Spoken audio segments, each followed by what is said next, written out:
Cinderblood Mark. Evan Corbin had never questioned why she dreamed of silver forests and voices calling her name. But when she stepped into the abandoned chapel and found her own handwriting carved into the altar words she had never written, something shifted. The torches flared. The dust settled. And when she turned, he was already there, golden-eyed, watching her with quiet certainty. "You've done this before," he murmured. "And this time, you will not leave me again."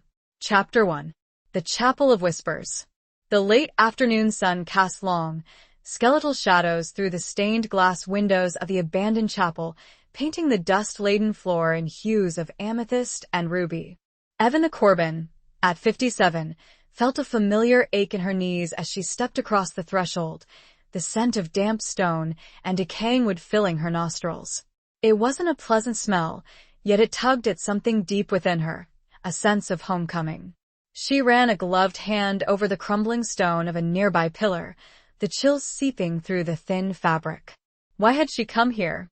The question echoed in the cavernous silence of the chapel, as hollow and unanswered as the recurring dreams that had plagued her for months.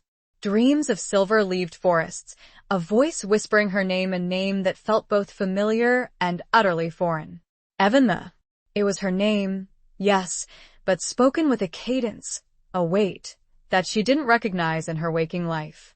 The chapel, nestled deep within the forgotten woods bordering her small coastal town of Havenwood, had been abandoned for centuries, according to local lore. Yet, it held a strange allure, a magnetic pull that had intensified with each passing dream. She'd initially dismissed it as the fanciful wanderings of a lonely widow, a woman grappling with the quiet emptiness left by her husband, Thomas, 3 years prior. But the dreams had become too vivid, too insistent, to ignore. Today, she'd finally given in to the compulsion. Dust motes danced in the shafts of colored light, creating an ethereal, almost otherworldly atmosphere. Evan moved deeper into the chapel, her sensible walking shoes crunching softly on the broken flagstones. The air grew colder, heavier, as she approached the altar, a massive block of granite that seemed to absorb the light rather than reflect it. It was here, in the heart of this forgotten sanctuary, that the dreams had focused, a nexus point of something. She couldn't articulate it, not yet. She reached the altar, her breath catching in her throat. Carved into the aged stone, almost obscured by a layer of dust and grime, were words. Words that made her heart lurch, a cold fist clenching around it. "Evan, my moon, my heart. Return to me." It was her handwriting. She knew it with a certainty that defied logic, the familiar loops and slants of her penmanship etched into the unyielding stone. But she had never written these words. Never could have written them. This chapel had been abandoned for centuries. A wave of dizziness washed over her, the scent of damp stone intensifying, morphing into something else, something wilder, richer, like the scent of pine needles and wet earth after a storm. She gripped the edge of the altar, her knuckles turning white, her body trembling. The torches, mounted on the walls in rusted iron sconces, flared suddenly, bursting into vibrant life, casting dancing shadows that seemed to writhe and twist like living things. The dust on the floor swirled, a miniature vortex forming around her feet. Evan gasped, a strangled sound lost in the sudden rush of air. She wasn't alone. She turned, slowly, her heart hammering against her ribs like a trapped bird. He stood in the shadows near the entrance, a silhouette against the fading light filtering through the doorway. Tall, imposing, a presence that filled the space with an almost palpable energy. As her eyes adjusted, she saw him more clearly. He was breathtaking. Not in the conventional sense, but in a way that stole the air from her lungs. Hair the color of raven's wings, framing a face that was both harsh and beautiful, with high cheekbones, a strong jaw, and eyes as eyes. They were the color of molten gold, glowing with an inner light that seemed to pierce through her, seeing not just her physical form, but something deeper, something hidden even from herself. He didn't speak, didn't move, just watched her. And in that gaze, Evan felt a terrifying sense of recognition, a feeling of inevitability that made her knees weak. This man, this stranger, felt as familiar as her own reflection, yet utterly unknown. The silence stretched, thick and heavy, punctuated only by the crackling of the torches and the frantic beat of her heart. Finally, he spoke, his voice a low rumble that resonated deep within her chest, a vibration that seemed to awaken something dormant within her soul. "You've done this before," he murmured, his golden eyes unwavering. "And this time, you will not leave me again." His words were nonsensical, impossible. Yet, as she stared into those mesmerizing eyes, a chilling thought took root in her mind. Perhaps they weren't so impossible after all. Perhaps the dreams, the chapel, the words carved in stone, perhaps they were all connected, pieces of a puzzle she was only just beginning to glimpse. A puzzle that centered around this man, and a past she couldn't remember, but one he clearly did. A cold dread coiled in her gut, because now another, even more terrifying thought followed. What past was that? Chapter 2. Echoes of a Forgotten Past. The air crackled with an unspoken energy, a tension that was both terrifying and strangely exhilarating. Evelyn remained rooted to the spot, her gaze locked with the man's, his golden eyes holding her captive. She wanted to speak, to demand answers, but her voice seemed to have deserted her. The chapel, once a sanctuary of quiet solitude, now felt like a stage, a place where a long-forgotten drama was about to unfold. Who are you?" she finally managed to whisper, the words trembling in the silence. He took a step closer, the movement fluid and graceful, like a predator stalking its prey. The light from the torches flickered across his face, highlighting the sharp angles of his cheekbones and the intensity of his gaze. He stopped a few feet away, close enough for her to feel the subtle warmth radiating from his body, to catch the faint scent of wood smoke and something wilder, untamed. "You know who I am, Evelyn," he said, his voice low and resonant. "Or, at least, a part of you does. A part you've locked away, buried deep beneath layers of forgetting." His words sent a shiver down her spine. He spoke with such certainty, such conviction, that it was impossible to dismiss him as a madman, despite the absurdity of his claims. She searched his face, looking for any sign of deception, any hint of malice, but found only a profound sadness, a longing that mirrored the ache in her own heart. "I don't understand," she said, shaking her head. "I've never met you before. I don't remember you." A flicker of pain crossed his face, a fleeting shadow that was quickly masked by a stoic expression. "You will," he said, his voice softer now, almost a caress. "The memories are there, Evelyn. They're just sleeping, waiting to be awakened."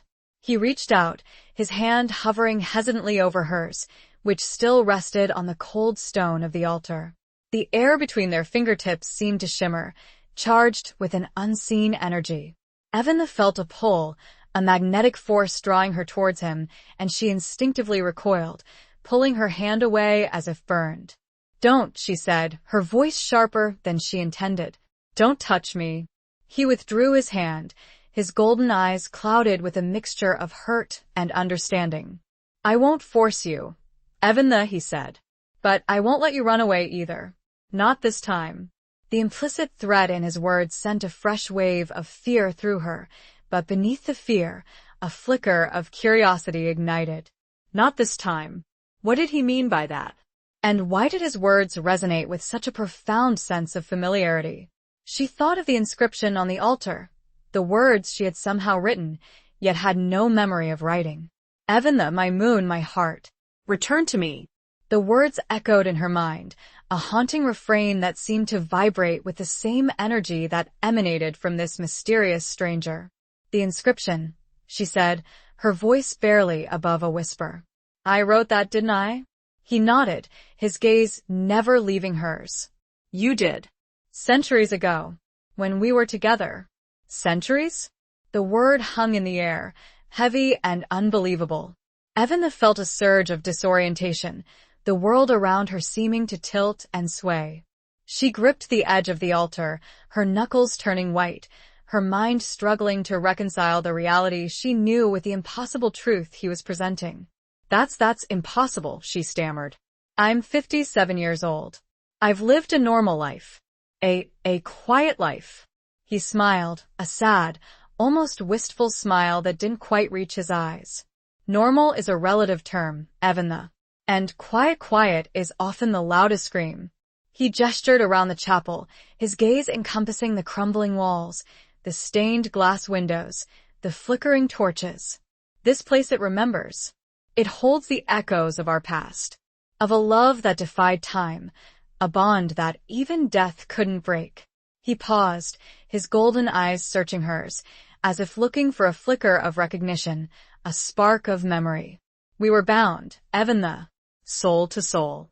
A connection forged in the heart of the Silverwood, under the light of the moon. A bond that was cursed. The Silverwood. The moon. The words echoed the recurring images of her dreams, the silver-leaved forest, the whispers in the darkness.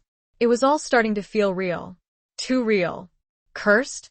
She whispered, her voice trembling. What kind of curse? His expression darkened, his jaw tightening. A curse that separated us. A curse that stole your memories, your identity, yourself. A curse that I've been fighting to break for centuries. He looked at her then, with an intensity that made her heart ache. And I believe, he said softly, his voice thick with emotion, that you, Eventha, are the key to breaking it. You are the only one that holds power to remember. To bring us both back to the life we're meant to share. The sheer weight of what he was saying settled then, and she wondered if this was another dream. But if it was, when would she ever wake up? Chapter 3. The Silverwood's Embrace. The silence that followed his pronouncement was heavy, laden with the weight of centuries, of unspoken loss and longing. Eventha felt a tremor run through her, not entirely from fear, but from a strange, unsettling sense of recognition. The chapel, with its flickering torches and dust-laden air, seemed to fade into the background, replaced by a fleeting image of a forest bathed in silver moonlight, the scent of pine and damp earth filling her senses. The Silverwood. I don't know what to say, she stammered, her mind reeling. It's all too much. He stepped closer, his golden eyes softening with a tenderness that made her heart ache. I know it is, he said gently. But I promise you, Eventha, I will help you remember. We will do this together. His words, spoken with such sincerity, such unwavering conviction, chipped away at the wall of disbelief she had erected around herself. She wanted to trust him, to believe in the impossible story he was telling, but the fear, the ingrained skepticism of a lifetime, held her back. How? She asked, her voice barely a whisper. How can you possibly help me remember something that happened centuries ago? He smiled, a slow, captivating smile that crinkled the corners of his eyes. The Silverwood, he said. It holds the answers. It holds the memories. It's where it all began, and it's where we must return. The Silverwood. The name resonated with a power that sent shivers down her spine. It was more than just a place, it was a symbol, a key to unlocking the hidden chambers of her past. But it's just a legend, she said, clinging to the last vestiges of her doubt. The locals say it's haunted, dangerous. No one goes there. He chuckled, a low, rumbling sound that was both reassuring and slightly unsettling. Legends often hold a grain of truth, Eventha. And yes, the Silverwood can be dangerous to those who don't belong. But you belong there. You always have. He extended his hand towards her again, his palm open in invitation. This time, Eventha didn't recoil. She hesitated, her gaze flickering between his outstretched hand and his golden eyes, her mind a battlefield of conflicting emotions. Trust and fear, doubt and longing, warred within her. Come with me, he said, his voice a soft, persuasive murmur. Let me show you. Let me help you remember.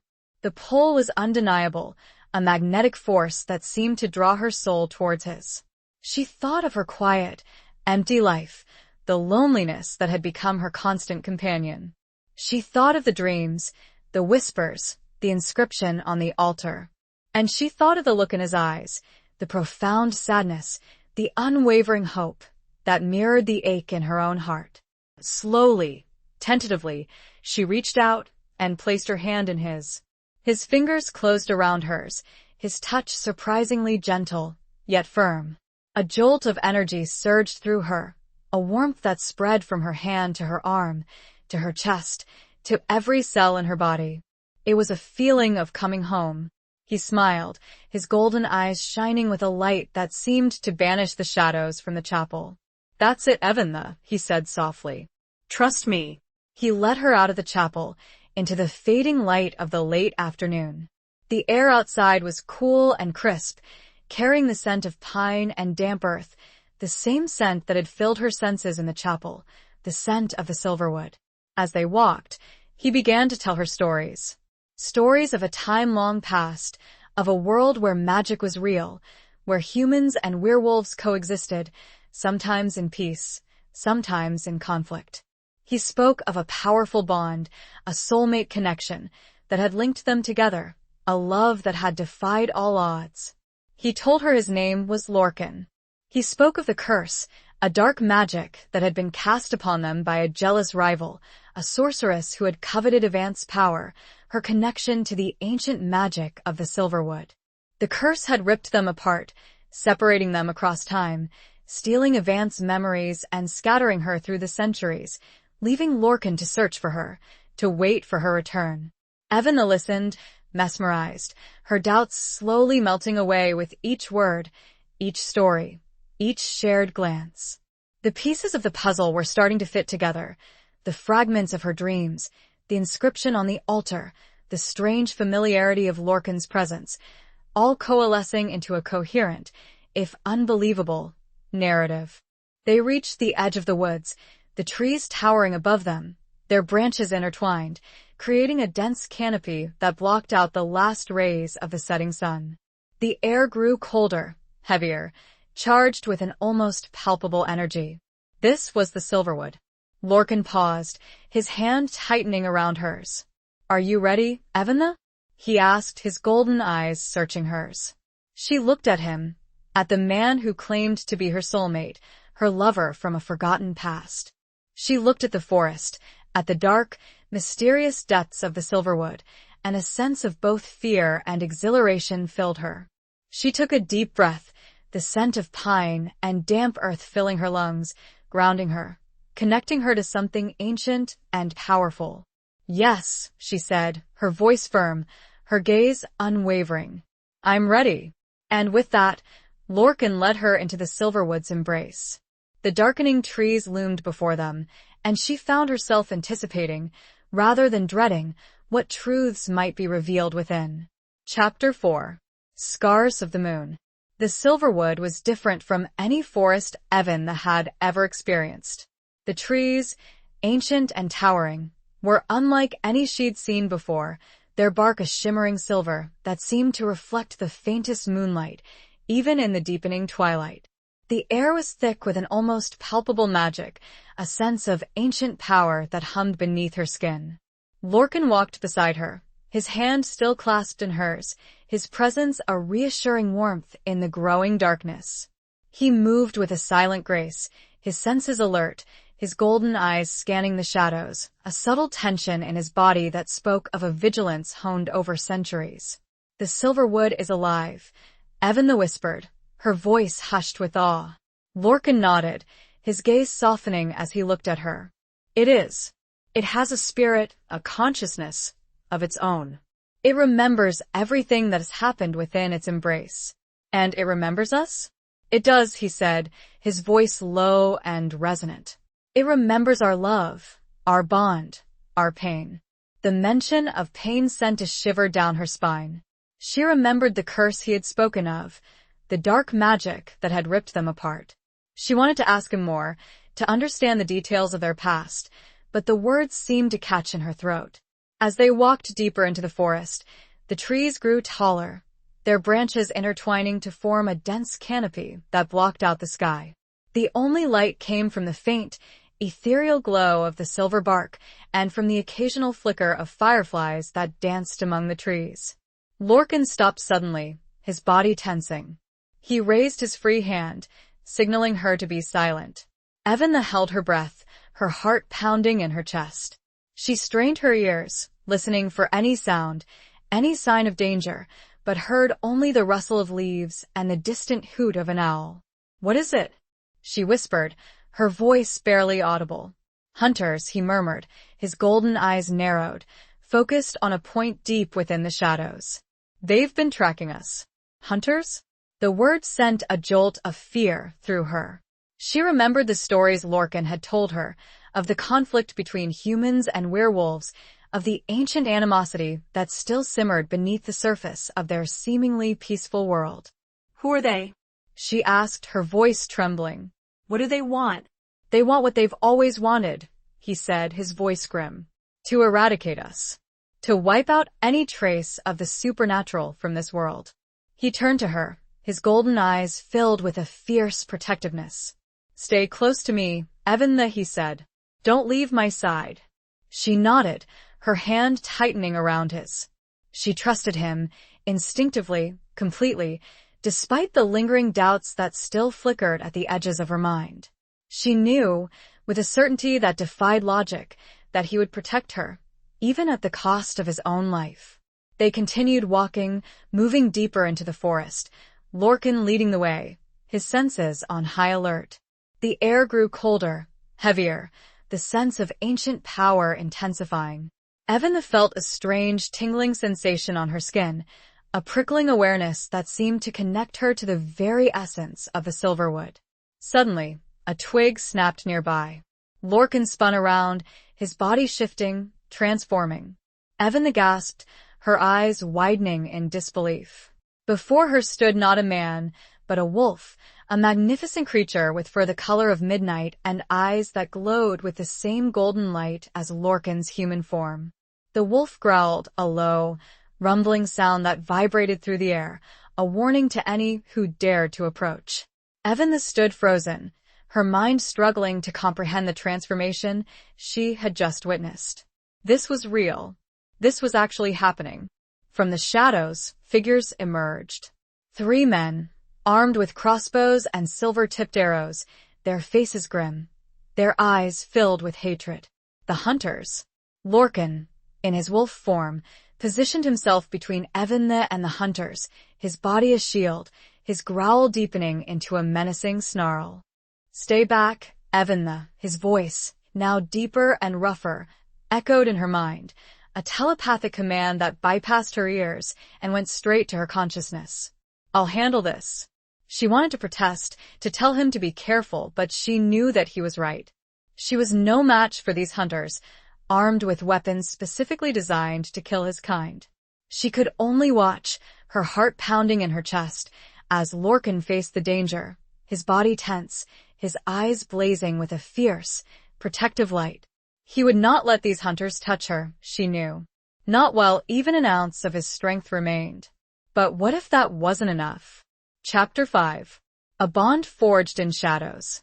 The standoff in the moon-dappled clearing was a tableau of primal tension. Lorcan, a magnificent black wolf, stood as a bulwark between Eventha and the 3 hunters. The air crackled with the scent of pine, wolf musk, and the metallic tang of fear. The hunters, their faces grim and determined, held their crossbows steady, the silver-tipped arrows gleaming ominously in the faint light. "Step aside, beast," one of the hunters growled, his voice harsh and laced with disdain. "The woman is of no concern to us. It's you we're after." Lorcan's response was a low, guttural snarl that vibrated through the very ground beneath Evantha's feet. "He won't let them near me," she thought, a wave of gratitude and terror washing over her.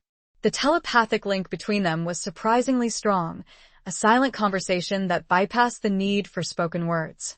"Stay behind me, Eventha," Lorcan commanded, his voice a fierce rumble in her mind. "Don't move." She obeyed, her body trembling, her eyes fixed on the unfolding scene. She wanted to help, to do something, but she knew she was powerless against these men, armed with weapons specifically designed to kill werewolves. The leader of the hunters, a tall, gaunt man with a cruel scar that bisected his left eyebrow, took a step forward.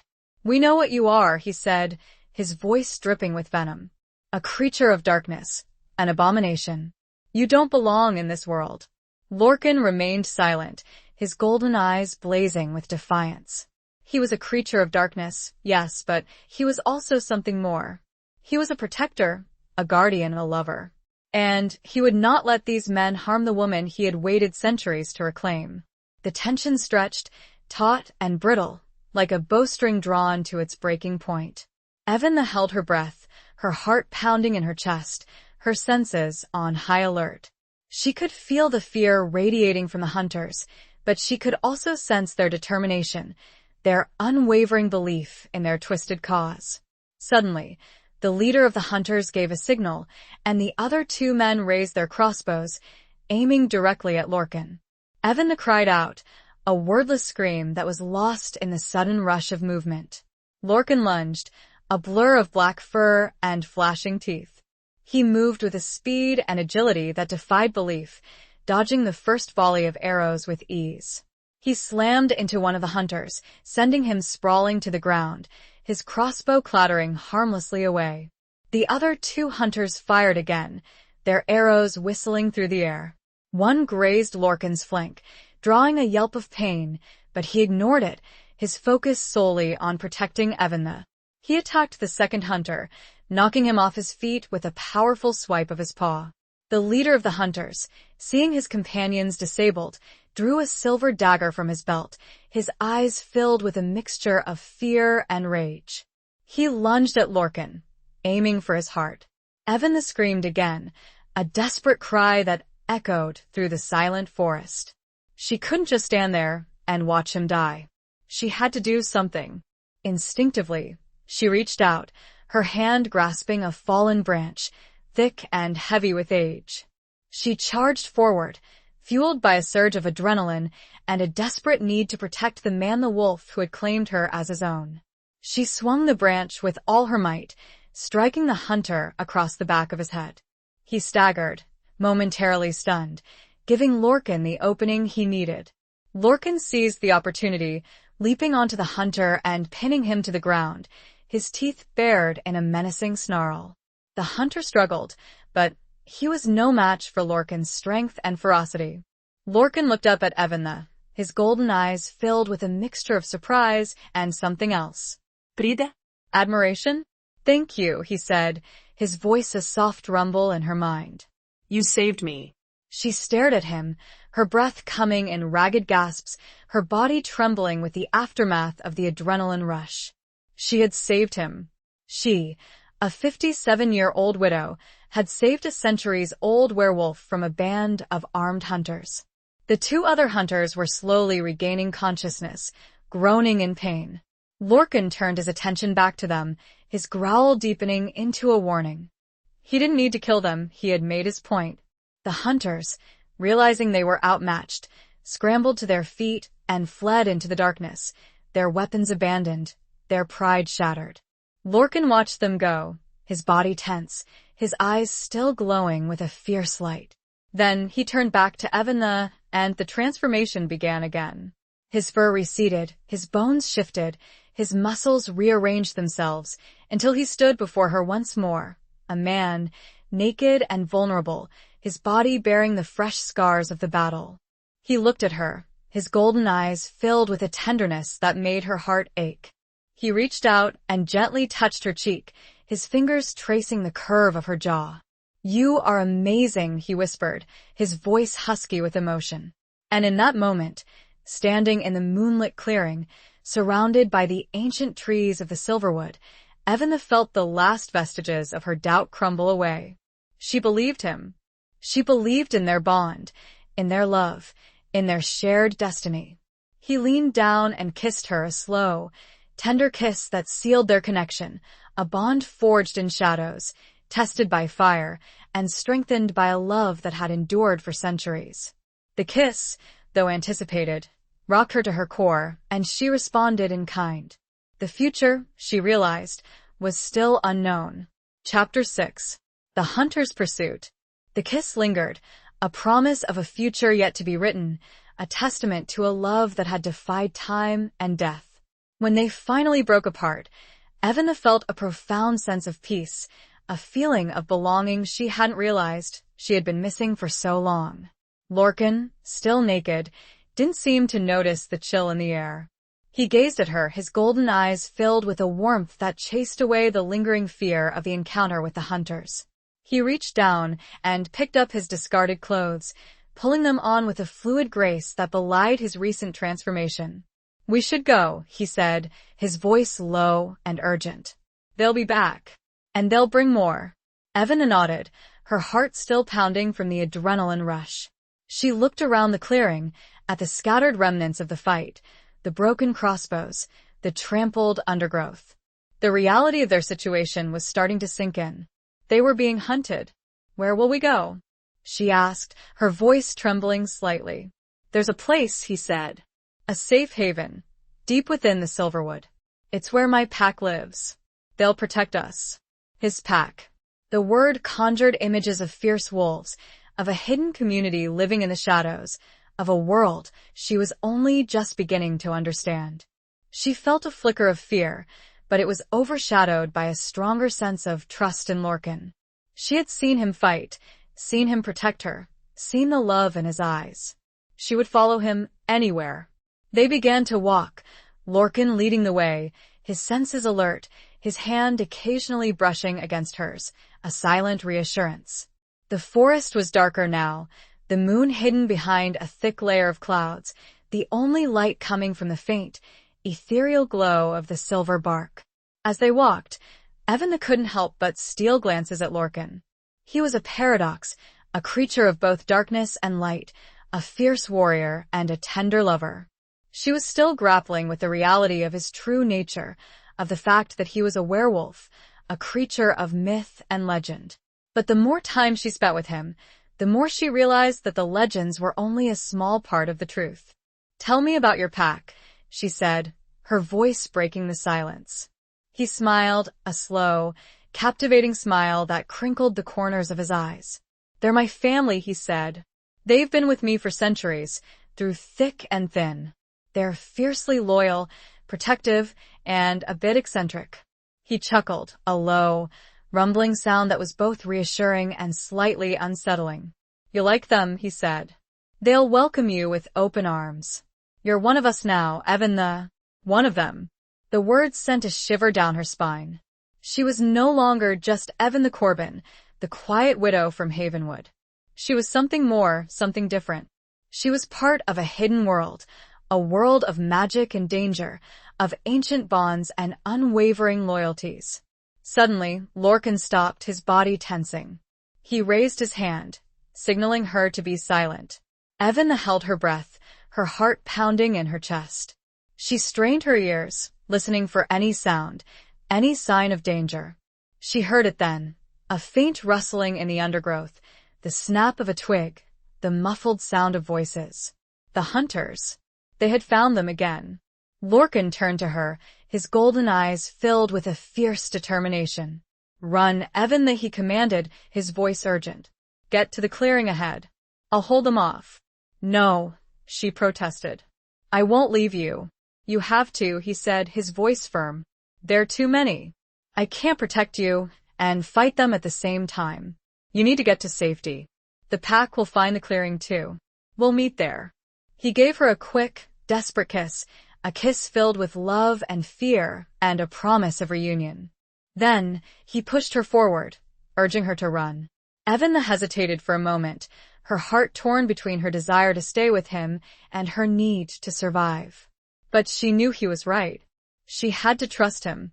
She turned and ran, her legs pumping, her lungs burning, her heart pounding in her chest. She ran as fast as she could, dodging trees, leaping over fallen logs, her mind focused solely on reaching the clearing. She could hear the sounds of the fight behind her, the snarls of Lorcan, the shouts of the hunters, the clash of steel against something else. She didn't dare look back. She had to keep running. She finally reached the clearing, a small, open space bathed in the faint, ethereal glow of the silver bark. She collapsed onto the ground, her breath coming in ragged gasps, her body trembling with exhaustion and fear. She looked back the way she had come, her eyes searching for any sign of Lorcan. But there was nothing, only the dark, silent forest. She was alone. A wave of despair washed over her. Had she made the right decision? Should she have stayed with him? Was he still alive? Tears welled up in her eyes, blurring her vision. She buried her face in her hands, her body shaking with sobs. She had found him, after centuries of separation, only to lose him again. Or so she feared. She didn't hear the soft footsteps approaching, but she did feel a warmth behind her. Chapter 7. Whispers of the Ancient Ones. The warmth behind her wasn't Lorcan's, not at first. Evan, lost in her grief and fear, initially flinched, expecting the cold steel of a hunter's blade. But the hand that gently touched her shoulder was smaller, softer, and the scent that wafted to her was not of blood and steel, but of wildflowers and damp earth, a fragrance subtly different from Lorcan's wood smoke and pine. She looked up, her tear-blurred vision slowly focusing on a woman standing before her. She was old, older even than Evan, her face a tapestry of wrinkles, her hair a cascade of silver that blended seamlessly with the ethereal light of the silverwood. But her eyes were the same vibrant, molten gold as Lorcan's, shining with an ancient wisdom and a gentle kindness that calmed Evanth's racing heart. "He will be all right, child," the woman said, her voice a soft, melodious whisper that seemed to weave itself into the very fabric of the forest. "Lorcan is strong. He has survived worse." Evan stared at her, her mind struggling to comprehend. This woman, she knew Lorcan? She knew about the hunters? She knew about everything? Who are you?" Evan stammered, her voice hoarse with tears. The woman smiled, a slow, serene smile that crinkled the corners of her golden eyes. "I am Moira," she said. "I am Lorcan's mother. And you, Evan, are the one he has waited for so very long." Lorcan's mother. A wave of relief washed over Evan, followed by a surge of awe. This woman, this ancient being, was a part of Lorcan's pack, a part of his family, a part of the hidden world she was now inextricably linked to. "He told me to run," Evan said, her voice still trembling. "He said he would hold them off. He told me to come to the clearing." Moira nodded, her gaze sweeping the surrounding forest, her senses alert, her body radiating a quiet power that made Evan feel safe, protected. "He did what he had to do," she said. "He protected you. That is his way. That is our way." She gestured towards a group of figures emerging from the shadows, their forms shifting and changing, transforming from wolves to humans, their eyes glowing with the same golden light as Moira's and Lorcan's. The pack. They surrounded Evan, their faces a mixture of curiosity and concern, their presence both intimidating and reassuring. They were all different, men and women of various ages, their features reflecting a diverse heritage, but they shared a common bond, a unity of purpose, a loyalty to Lorcan and to each other. "He is coming," Moira said, her voice suddenly firm, her gaze fixed on a point deep within the forest. "He is wounded, but he is alive." Evanth's heart leaped with hope. She strained her eyes, peering into the darkness, her senses on high alert. She could hear it then, a faint rustling in the undergrowth, the snap of a twig, the labored breathing of a large animal. Lorcan emerged from the shadows, his wolf form limping, his fur matted with blood, his body bearing the fresh scars of the battle. He was injured, but he was alive. He saw Evan, and his golden eyes lit up with relief. He tried to move faster, but he stumbled, his legs giving way beneath him. He collapsed onto the ground, his breath coming in ragged gasps, his body trembling with exhaustion. Evan rushed to his side, kneeling beside him, her hands hovering over his wounds, her heart aching with concern. He looked up at her, his eyes filled with pain, but also with a deep, unwavering love. "I'm here," she said, her voice a silent whisper in his mind. "I'm safe." He nuzzled his head against her hand, a gesture of gratitude and affection. Then, the transformation began again, his fur receding, his bones shifting, his muscles rearranging themselves, until he lay before her once more, a man, naked and vulnerable, his body bearing the evidence of his sacrifice. Moira and the other members of the pack gathered around, their faces etched with concern. They began to tend to his wounds, their hands moving with a practiced efficiency, their voices murmuring in a language Evan didn't understand, but which she instinctively knew was ancient and powerful. As Moira worked on a particularly deep gash on Lorcan's shoulder, she glanced up at Evan. "The Ancient One's whisper of a prophecy," she said, her golden eyes locking with Avant's. "A prophecy of a woman, lost to time, who would return to break the curse that binds our kind. A woman with the power to heal, not just wounds of the flesh, but wounds of the soul." She paused, her gaze intense. "They whisper that this woman is you. What did that mean for their future?" Chapter 8. The Price of Remembrance.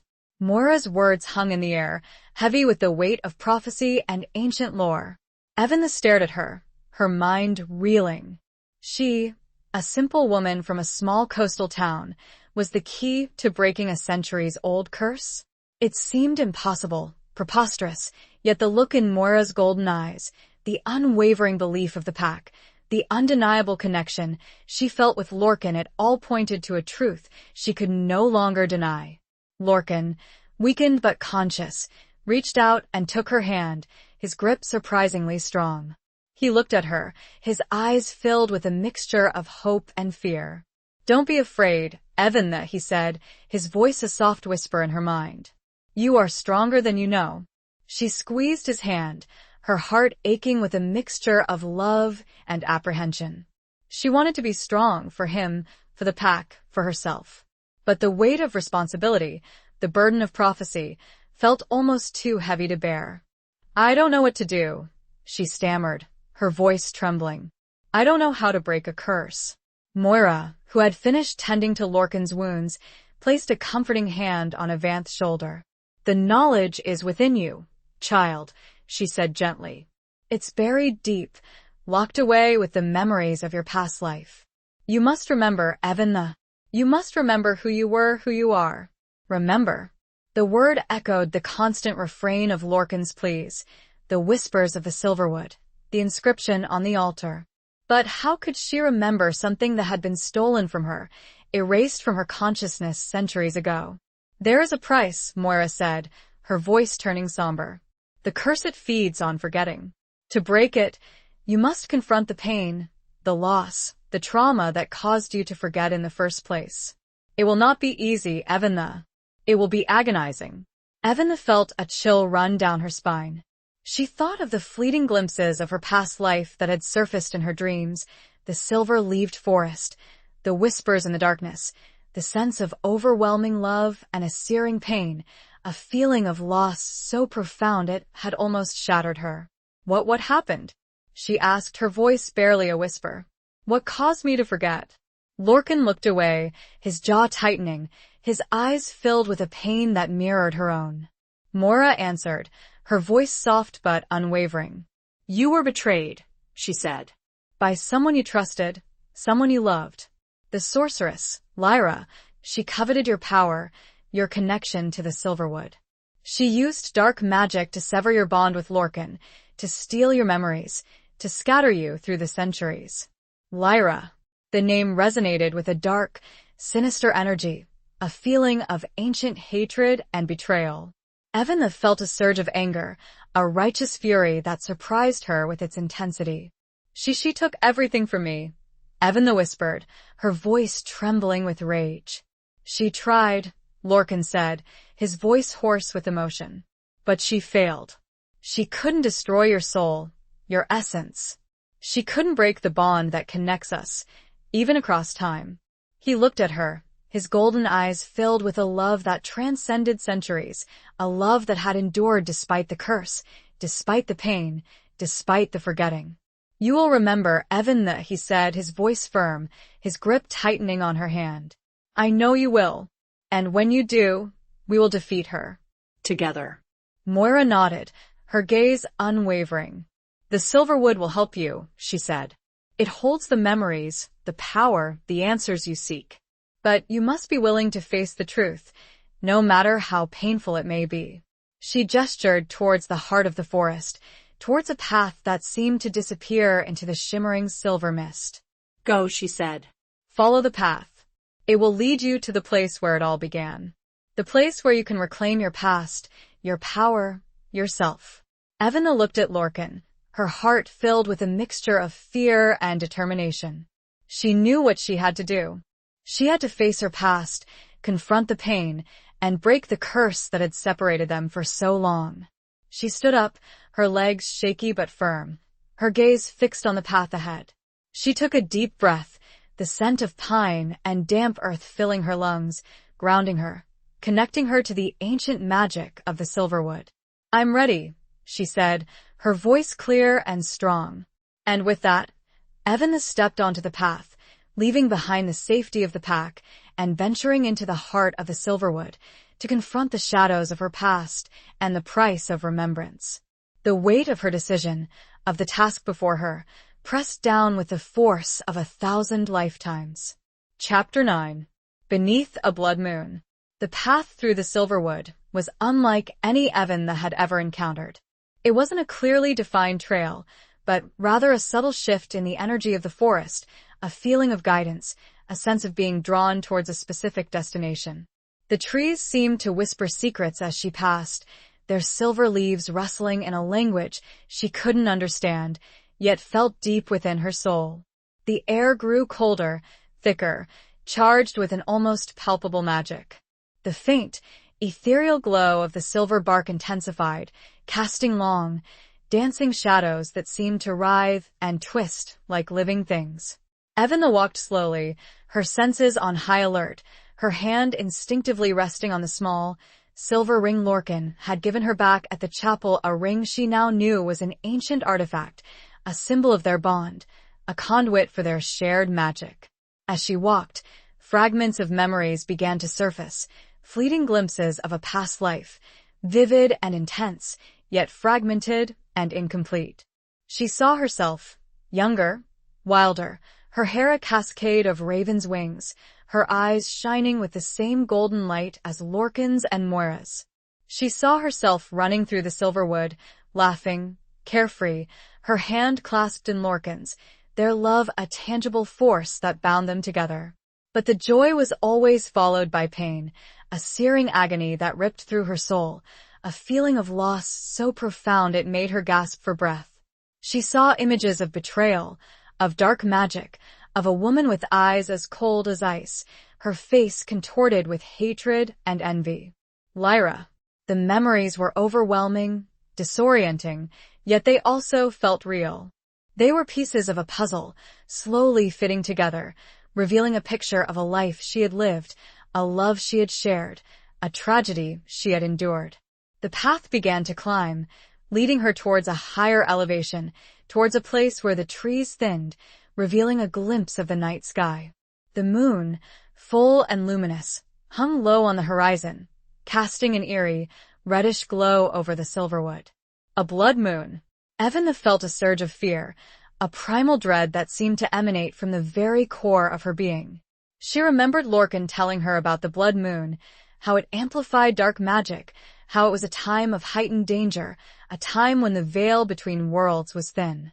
She reached the summit, a small, open clearing bathed in the crimson light of the blood moon. In the center of the clearing stood a single, ancient tree, its branches gnarled and twisted, its silver bark shimmering with an almost unearthly glow. Beneath the tree, etched into the exposed roots, was a symbol, a complex pattern of interwoven lines and curves, a symbol she recognized from her dreams, from the inscription on the altar, from the ring on her finger. This was the place where it all began, the place where she had been betrayed, where her memories had been stolen, where the curse had been cast. As she approached the tree, the air grew heavy, oppressive, charged with a dark, sinister energy. She felt a presence, a malevolent force that seemed to emanate from the very ground beneath her feet. She heard a voice, a cold, cruel whisper that seemed to slither into her mind, a voice that was both familiar and terrifying. "Welcome back, Evan," the voice hissed.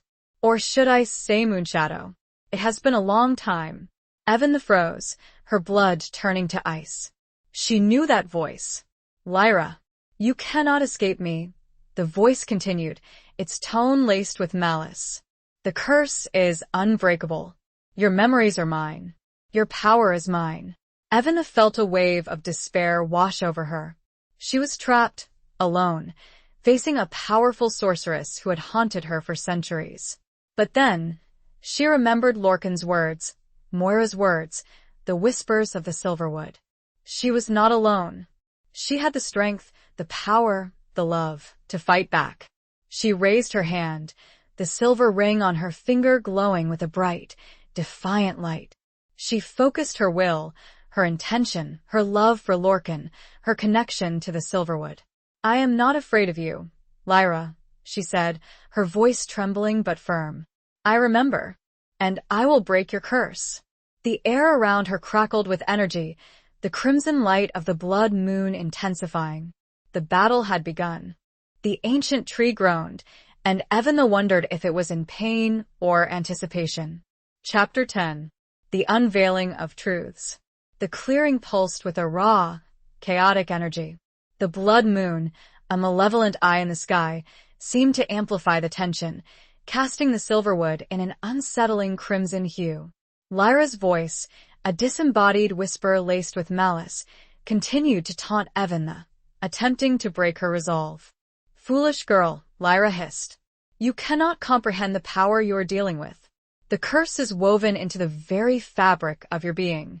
It cannot be undone. Evan ignored the taunts, focusing instead on the ancient tree, on the symbol etched into its roots, on the silver ring glowing on her finger. She closed her eyes, drawing on the strength of the Silverwood, on the love she shared with Lorcan, on the fragmented memories that were slowly surfacing from the depths of her subconscious. She saw it then, a vision, clear and vivid, of the events that had led to the curse.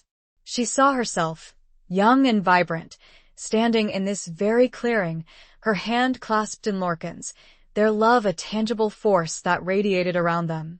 She saw them performing a ritual, a sacred ceremony to bind their souls together, to strengthen their connection to the Silverwood, to protect themselves from the growing threat of Lyra's dark magic. But Lyra had been watching, waiting, her heart filled with envy and hatred. She had infiltrated the ceremony, disguised as a member of the pack, her true intentions hidden beneath a veil of deception. She had waited for the opportune moment, for the peak of the ritual, when Evan and Lorcan were at their most vulnerable. Then she had struck. Evan felt a searing pain, a sensation of being ripped apart, of her soul being torn in two. She saw Lyra, her face contorted with triumph, raising her hands, channeling a dark, twisted magic that surged through the clearing, severing the bond between Evan and Lorcan, shattering Avant's memories, scattering her essence through the centuries. The vision ended, leaving Evan gasping for breath, her body trembling with the intensity of the remembered trauma. She opened her eyes, her gaze filled with a newfound understanding, a righteous fury that burned away the last vestiges of her fear. You didn't just steal my memories, Lyra, Evan said, her voice clear and strong, resonating with the power of the Silverwood. You stole my life, my love, my happiness. But you didn't destroy me. I'm still here, and I'm going to take back what you stole. A laugh, cold and cruel, echoed through the clearing. Brave words, Moonshadow, Lyra mocked. But words are meaningless against the power of the curse. Suddenly, a figure materialized before Evan, coalescing from the shadows, from the crimson mist that swirled around the ancient tree. It was Lyra, her appearance as chilling as her voice. She was tall and slender, with skin as pale as moonlight, hair as black as a raven's wing, and eyes as cold as ice.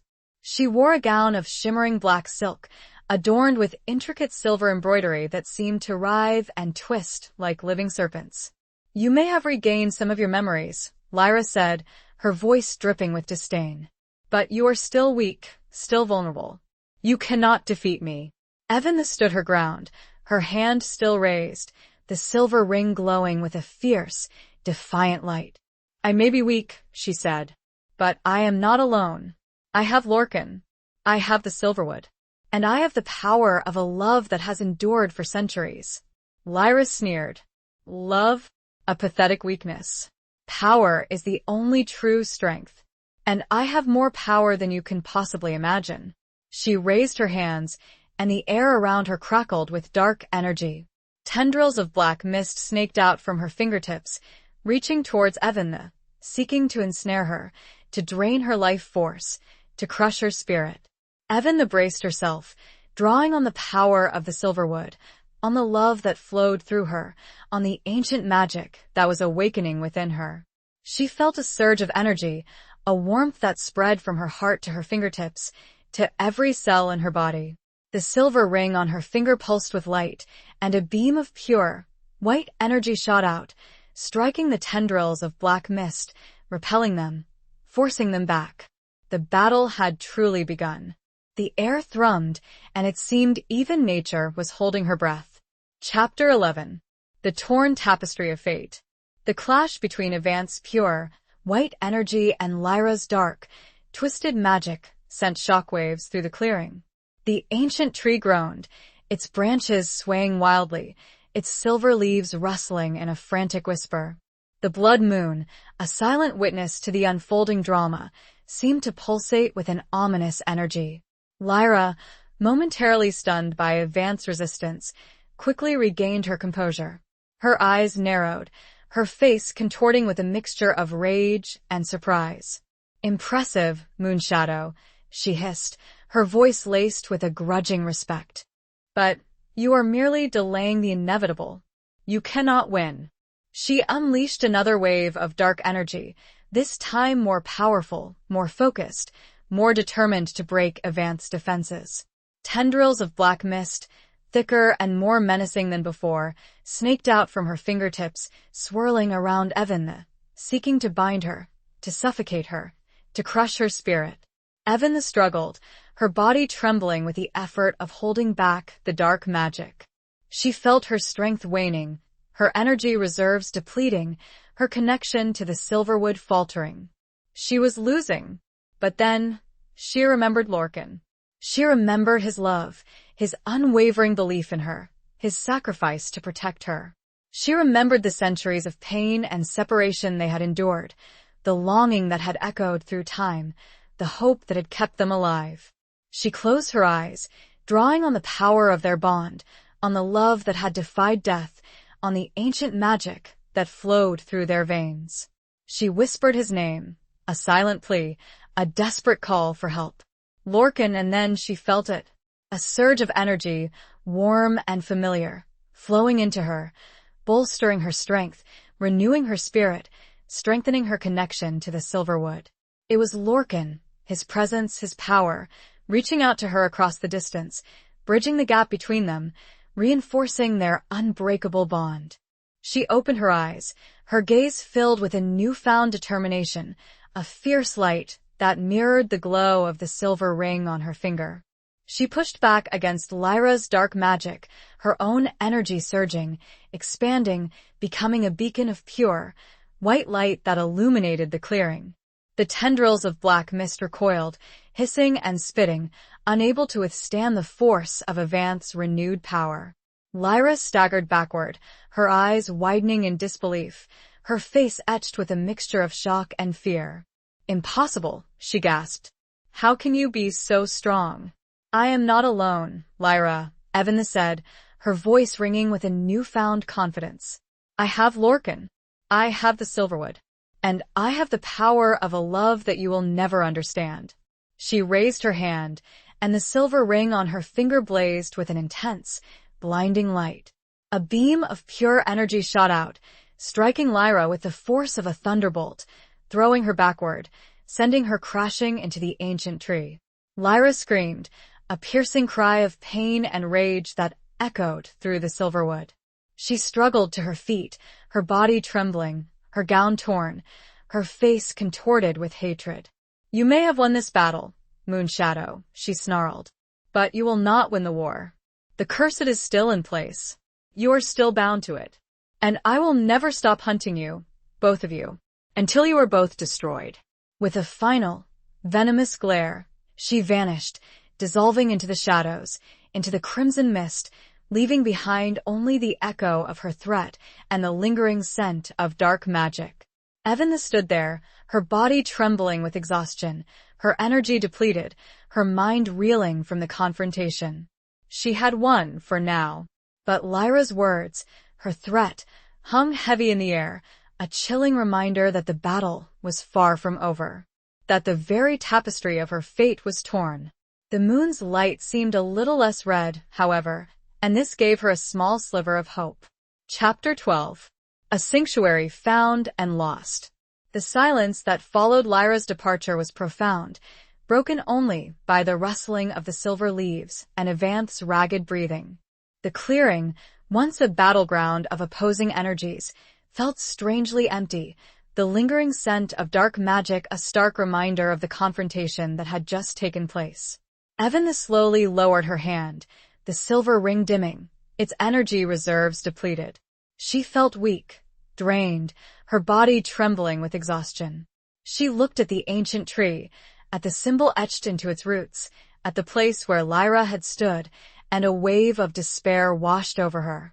She had won the battle, yes, but the war was far from over. Lyra was still out there, her threat a chilling reality, the curse still in place, a heavy weight on Evanth's soul. She stumbled towards the ancient tree, her legs shaky, her body aching.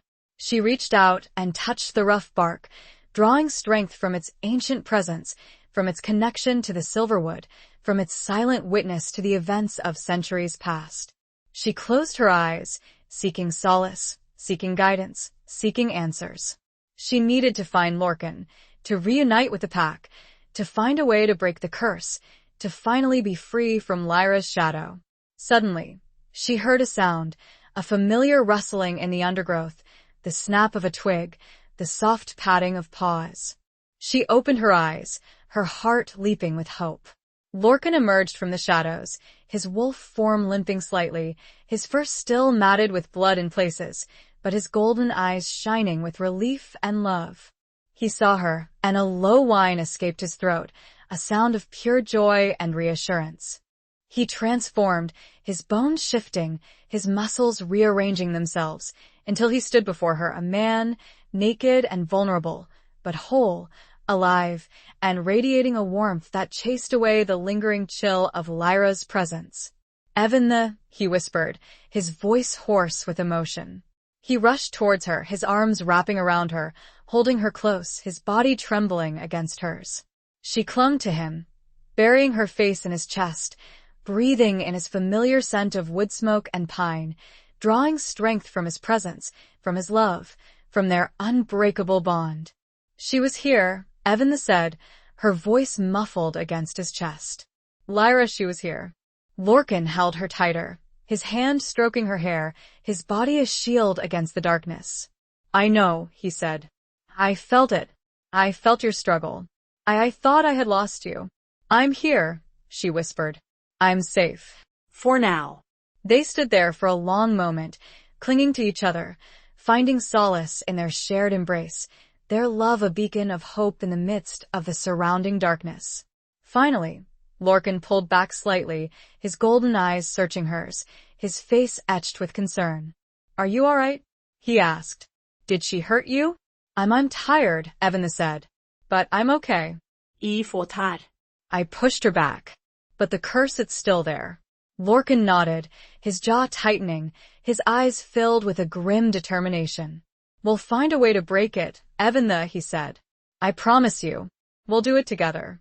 He led her away from the clearing, away from the ancient tree, away from the lingering presence of Lyra's dark magic. They walked slowly, Lorcan supporting her, his arm around her waist, his presence a constant reassurance. They reached a small, hidden cave, nestled among the roots of a giant silverwood tree, a place of sanctuary, a temporary refuge from the dangers of the forest. Lorcan had clearly prepared it beforehand. A small fire crackled merrily in the center, casting a warm, flickering light on the stone walls. There were blankets and furs spread out on the floor, creating a makeshift bed. "Rest, Evan Lorcan said gently. "You need to regain your strength." She allowed him to lead her to the bed, to help her lie down, to cover her with the warm furs. She closed her eyes, exhaustion overwhelming her, her body aching, her mind reeling. Lorcan sat beside her, his hand holding hers, his presence a comforting anchor in the midst of her weariness. He watched over her as she drifted off to sleep, his golden eyes filled with love and a fierce protectiveness. But their sanctuary was short-lived. Hours later, Evan was awakened by a sudden noise, a sharp, cracking sound, followed by a series of shouts and snarls. She sat up, her heart pounding in her chest, her senses on high alert.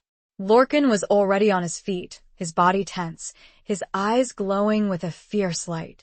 He had shifted, his wolf form ready to defend, to protect. The hunters had found them.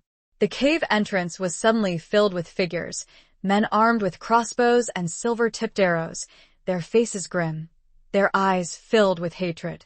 They had tracked them down, their relentless pursuit fueled by their twisted ideology, their determination to eradicate the supernatural from the world.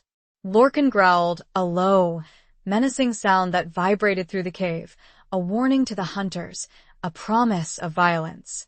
But this time there were too many. They poured into the cave, overwhelming Lorcan, their arrows finding their marks, their silver blades piercing his fur, drawing his blood. Evan screamed, a desperate cry that echoed through the cave, a sound of pure terror and anguish. Their sanctuary had been found, and now it was lost. And she knew, with chilling certainty, that this time, Lorcan might not survive. Chapter 13. Echoes in the Wind. The cave, once a haven of warmth and safety, transformed into a scene of chaos and violence.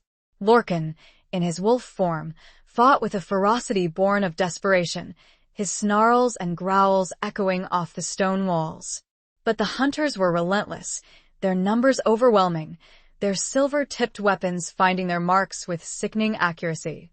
Evan watched in horror, her body frozen, her mind reeling. She wanted to help, to do something, anything, but she was powerless against these men, armed with weapons specifically designed to kill werewolves. She could only watch as Lorcan, her love, her protector, her soulmate, was slowly being brought down. An arrow pierced his flank, drawing a yelp of pain. Another struck his shoulder, embedding itself deep in his flesh. He staggered, his legs weakening, his movements becoming sluggish. But he fought on, his golden eyes blazing with defiance, his spirit unbroken, his determination to protect Evan the unwavering. The leader of the hunters, the man with the cruel scar, advanced towards Evan, a sneer on his face, a silver dagger gleaming in his hand. "It's over, beast," he said, his voice dripping with venom. "Your kind has no place in this world." Lorcan, seeing the danger to Evan, lunged at the hunter, attempting to intercept him, to shield her with his own body. But he was too weak, too slow. Another arrow struck him, this time in the chest, piercing his lung. He collapsed onto the ground, his breath coming in ragged gasps, his body trembling, his golden eyes dimming. Evan screamed, a wordless cry of anguish that echoed through the cave. She crawled towards him, ignoring the hunters, her only thought to reach him, to hold him, to comfort him in his final moments. The scarred hunter reached her first, grabbing her roughly by the arm, pulling her away from Lorcan. "Don't waste your tears on that monster," he sneered. "He's nothing but an abomination." Evan struggled against his grip, her eyes filled with tears, her heart breaking. "He's not a monster," she cried. He's everything." The hunter ignored her pleas, dragging her towards the entrance of the cave, away from Lorcan, away from the dying light of his golden eyes. As she was being dragged away, she saw Lorcan, lying on the ground, his breath growing shallow, his life fading away. He looked at her, his eyes filled with a profound sadness, a love that transcended even death. "Remember," he whispered, his voice of faint, telepathic breath in her mind. "Remember who you are," and then his eyes closed. His body went still. He was gone. Evan's world shattered. The pain was unbearable, a searing agony that ripped through her soul, a loss so profound it felt as if a part of her had died with him. She collapsed onto the ground, her body shaking with sobs, her mind numb with grief. She had lost him. Again. After centuries of separation, after finding him, after reclaiming their love, she had lost him again. The hunters, their mission accomplished, left the cave, leaving Evan alone with Lorcan's lifeless body, alone with her grief, alone with the crushing weight of her despair. The wind howled outside the cave, a mournful cry that echoed Evan's own sorrow. It seemed to carry whispers, faint voices that spoke of loss, of pain, of ancient tragedies. She lay there for a long time, her tears flowing unchecked, her body numb with grief. She didn't know how long she lay there, lost in her sorrow, oblivious to the passage of time, to the cold, to the darkness. Then slowly something began to change. The whispers in the wind grew stronger, clearer, more distinct. They were not just sounds of sorrow, they were voices, ancient voices, speaking to her, guiding her, calling her. She sat up, her eyes still blurred with tears, but her senses sharpened, her mind slowly clearing. She listened to the whispers, to the voices of the Silverwood, to the echoes of her past, to the spirit of Lorcan. And she began to understand. She wasn't just Evan Corbin, the grieving widow. She was Moonshadow, the ancient werewoman, the protector of the Silverwood, the one who was destined to break the curse. Lorcan's death, though devastating, was not the end. It was a catalyst, a trigger, a sacrifice that had unlocked something within her, something ancient, something powerful, something transformative. She stood up, her legs shaky but firm, her gaze fixed on Lorcan's body. She reached out and touched his cold fur, her tears falling onto his lifeless form. "I remember, Lorcan," she whispered, her voice clear and strong, resonating with a newfound power. "I remember everything." And as she spoke those words, a surge of energy coursed through her, a warmth that spread from her heart to her fingertips, to every cell in her body. The silver ring on her finger blazed with an intense, blinding light. The wind howled, and Evan knew it was just a beginning. Chapter 14. The Serpent's Kiss. The cave, once a tomb of grief, now thrummed with a nascent power. Evan, bathed in the intense light emanating from the silver ring, felt a transformation unlike any she had ever experienced. It wasn't a physical shift of Lorcan's wolf form, but something deeper, more profound, a merging of her human self with her ancient, werewoman essence, Moonshadow. Her senses sharpened, her awareness expanding, her connection to the Silverwood becoming absolute. She could feel the pulse of the forest, the whispers of the trees, the cries of the wind, the lingering presence of Lorcan's spirit, woven into the very fabric of the ancient wood. She knelt beside Lorcan's body, her tears ceasing, replaced by a fierce determination, a burning resolve. She touched his cold fur, her hand lingering on the arrow wound that had taken his life. "I will not let your death be in vain, my love," she whispered, her voice resonating with the power of the Silverwood. "I will break the curse. I will avenge you. I will bring Lyra to justice." She stood up, her body radiating a newfound strength, a confidence that transcended her grief, her fear, her human limitations. She looked around the cave, at the remnants of the battle, at the bloodstains on the stone floor, at the entrance where the hunters had stood, their faces filled with hatred and cruelty. She knew what she had to do. She had to find Lyra. She had to confront her. She had to end this, once and for all. She walked towards the entrance of the cave, her steps purposeful, her gaze unwavering. As she stepped out into the night, the blood moon, still hanging low on the horizon, seemed to dim, its crimson glow fading, replaced by a softer, more ethereal light. The Silverwood welcomed her, embraced her, empowered her. The trees seemed to part before her, guiding her path, the wind whispering secrets in her ear, leading her towards her destiny. She followed the whispers, the intuition, the ancient knowledge that was now flowing through her veins, a legacy of her past life, a gift from Lorcan, a power born of love and sacrifice. She reached a clearing, a place she recognized from her fragmented memories, a place of ancient power, a nexus point where the veil between worlds was thin. In the center of the clearing stood a circle of standing stones, their surfaces covered in intricate carvings, symbols of ancient magic, of forgotten rituals, of the bond between humans and werewolves. As she approached the stones, she felt a presence, a familiar, malevolent energy that made her skin crawl. Lyra. She was waiting for her. Lyra materialized before Evan, coalescing from the shadows, her form as chilling as ever, her eyes as cold as ice, her smile as cruel as a serpent's kiss. "So, Moonshadow returns," Lyra hissed, her voice dripping with venom. "You are persistent, I'll give you that. But foolish. You cannot defeat me. Not even with the power of your dead lover." Evan ignored the taunt, her gaze fixed on Lyra, her heart filled with a cold, righteous fury. "Lorcan's death will not be in vain," she said, her voice clear and strong, resonating with the power of the Silverwood. "I will break your curse. I will avenge him. And I will end your reign of terror." Lyra laughed, a cold, mocking sound that echoed through the clearing. Brave words from a heartbroken woman. But words are meaningless against my power. She raised her hands, and the air around her crackled with dark energy. Tendrils of black mist snaked out from her fingertips, reaching towards Evan, seeking to ensnare her, to drain her life force, to crush her spirit. But this time, Evan was ready. She raised her own hand, the silver ring on her finger blazing with an intense, white light.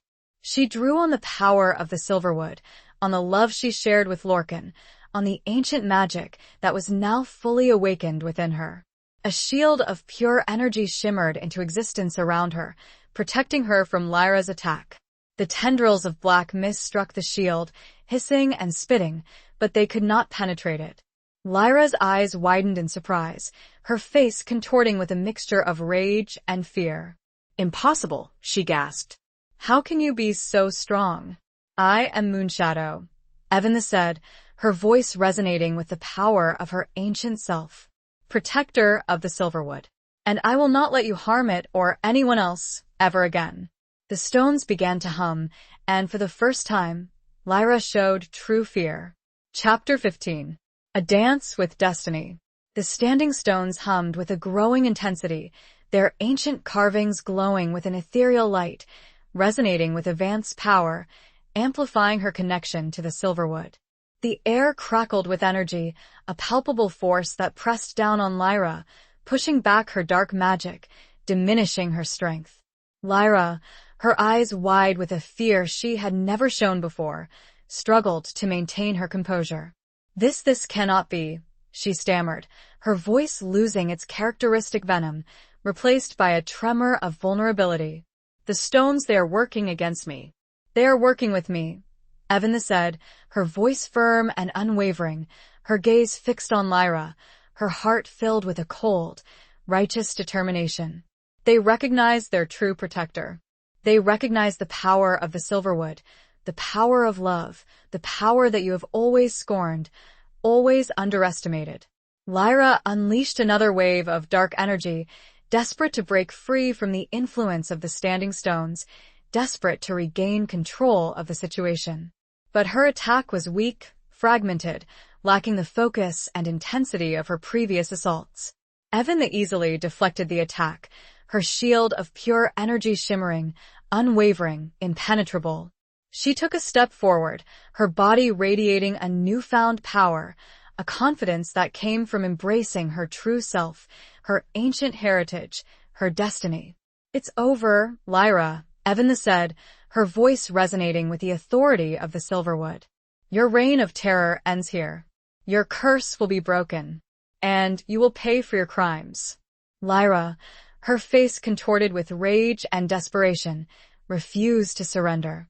She launched another attack, this time more frantic, more chaotic, a desperate attempt to overwhelm Evan with sheer force. But Evan was ready.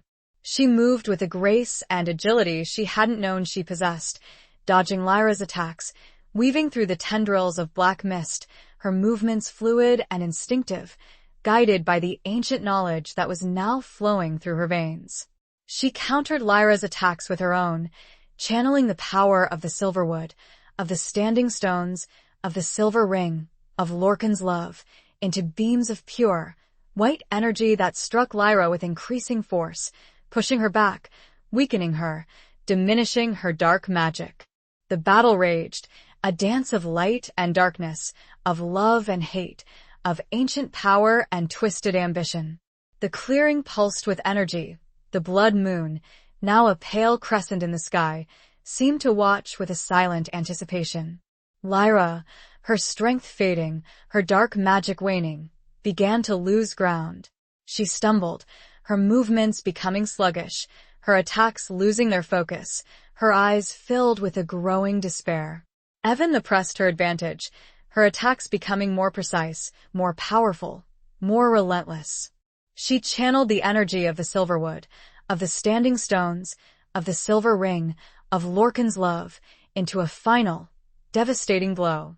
A beam of pure, white energy shot out from her hand, striking Lyra with the force of a supernova, engulfing her in a blinding light, shattering her dark magic, breaking her power, freeing her from the twisted ambition that had consumed her for centuries. Lyra screamed, a piercing cry of pain and anguish that echoed through the Silverwood, a sound of defeat, of surrender, of ultimate release. And then she was gone.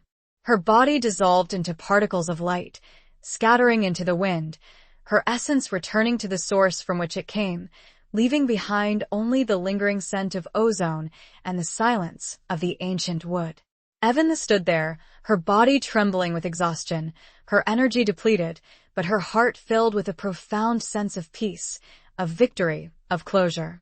The curse was broken. The Standing Stones ceased their humming, their glow fading, their energy returning to a state of quiet dormancy. The blood moon, now a sliver of silver in the pre-dawn sky, cast a gentle, healing light over the clearing. Evan looked up at the sky, at the fading moon, at the first hint of dawn breaking on the horizon. She had done it. She had avenged Lorcan. She had freed the Silverwood. She had reclaimed her destiny. She felt a presence, a familiar warmth, a gentle touch on her soul. It was Lorcan, his spirit, his love, reaching out to her, embracing her, thanking her. "You did it, my love," he whispered, his voice a soft, telepathic breath in her mind. "You are free." Tears welled up in her eyes, tears of joy, of relief, of gratitude. She was free. They were both free. But her journey was not over. There was still much to do, much to rebuild, much to heal. The Silverwood was safe, but the world was still a dangerous place. The wounds of the past, though fading, still needed time to mend. The cycle appeared complete, but time, she knew, was a flat circle. Chapter 16. The Heart's Reckoning. The dawn broke over the Silverwood, painting the sky in hues of gold and rose, chasing away the lingering shadows of the night. Evan stood in the clearing, the Standing Stones silent sentinels around her, the remnants of Lyra's dark magic dissipated, replaced by the pure, healing energy of the forest. She felt Lorcan's presence, his spirit, his love, surrounding her, comforting her, guiding her. But the physical absence, the gaping hole in her heart where his laughter and warmth used to reside, was a constant, throbbing ache. She knew she had to return to the pack, to Moira, to the community that had welcomed her, protected her, believed in her. She had to tell them what had happened, to share her victory, to mourn Lorcan's loss, to begin the long process of healing and rebuilding. She walked slowly, her steps heavy with exhaustion and grief, but also with a newfound sense of purpose, of responsibility. She was Moonshadow, the protector of the Silverwood, the one who had broken the curse, the one who had avenged Lorcan. She had a duty to fulfill, a legacy to uphold, a future to forge. As she approached the hidden cave where the pack had sought refuge, she heard sounds of activity, voices murmuring, footsteps moving, the scent of wood smoke and healing herbs filling the air. She emerged from the trees, her heart pounding in her chest, her eyes searching for familiar faces, for a sign of welcome, of acceptance, of understanding. Moira was the first to see her.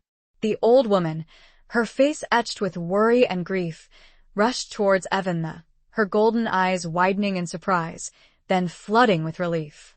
"Eventha," Moira whispered, her voice choked with emotion. She embraced Eventha, holding her close, her body trembling. "You are alive. You're safe." The other members of the pack gathered around, their faces a mixture of joy and sorrow, their eyes filled with questions, with concern, with a deep, abiding respect. Eventha told them everything. She told them about the battle with Lyra, about the power of the Silverwood, about the breaking of the curse, about Lorcan's sacrifice, about her own transformation. They listened in silence, their hearts heavy with grief for Lorcan's loss, but also filled with pride for Avant's courage, for her strength, for her victory. Moira, her eyes shining with tears, took Avant's hand, her grip firm and reassuring. "You have done what no one else could do, child," she said. "You have freed us from the curse. You have avenged Lorcan. You have honored his memory." The pack gathered around Eventha, offering their condolences, their support, their love. They were a family, bound together by ancient ties, by shared experiences, by a common destiny. And Eventha, once an outsider, a stranger, was now one of them, their leader, their protector, their hope. The days that followed were filled with mourning, with remembrance, with the slow, painful process of healing. They held a ceremony for Lorcan, a traditional werewolf ritual, honoring his spirit, celebrating his life, sending him on his journey to the next world. Eventha, standing before the pack, her heart aching with loss, but also filled with a quiet strength, spoke of Lorcan's love, his courage, his unwavering loyalty, his sacrifice. She spoke of their bond, of their shared destiny, of the hope that he had inspired in her, in all of them. She vowed to continue his work, to protect the Silverwood, to defend the pack, to uphold the ancient traditions, to forge a new future, a future free from fear, from darkness, from the shadow of the curse. But the healing was not just external. It was also internal. Eventha had to confront her own grief, her own pain, her own doubts. She had to reconcile the woman she had been, the widow from Havenwood, with the woman she had become, Moonshadow, the ancient werewoman, the protector of the Silverwood. She spent hours alone, wandering through the forest, talking to Lorcan, whispering her thoughts, her fears, her hopes, her dreams. She felt his presence, his spirit, his love, guiding her, comforting her, strengthening her. She learned to draw on the power of the Silverwood, to connect with its ancient energy, to heal her wounds, both physical and emotional. She learned to embrace her true self, her ancient heritage, her destiny.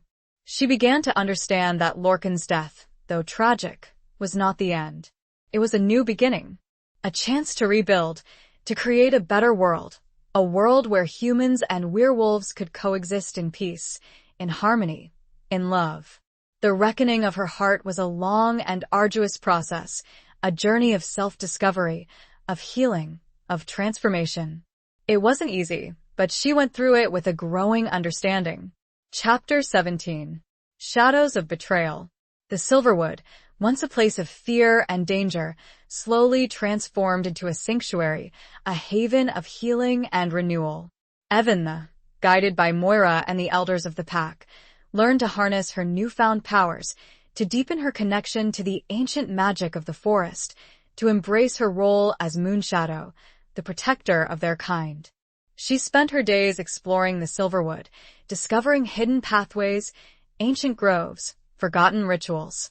She learned to communicate with the trees, to understand the whispers of the wind, to read the signs of the animals, to draw on the energy of the earth. She also spent time with the pack, sharing stories, teaching them what she had learned, learning from their wisdom and experience. She discovered that the werewolves were not the monsters depicted in human legends, but a complex and diverse community with their own unique culture, traditions, and values. But even in this sanctuary, shadows lingered. The memory of Lorcan's death, the pain of his loss, was a constant ache in Evance's heart. And there were whispers, rumors, unsettling hints of a darkness that still lurked within the pack, a darkness that threatened to disrupt their newfound peace. One evening, as Evan sat by the fire with Moira, sharing a quiet meal, the old woman spoke of her concerns. "There is something amiss, child," Moira said, her golden eyes clouded with worry. "There is a disharmony within the pack, a sense of unease, of suspicion, of betrayal." Evan felt a chill run down her spine.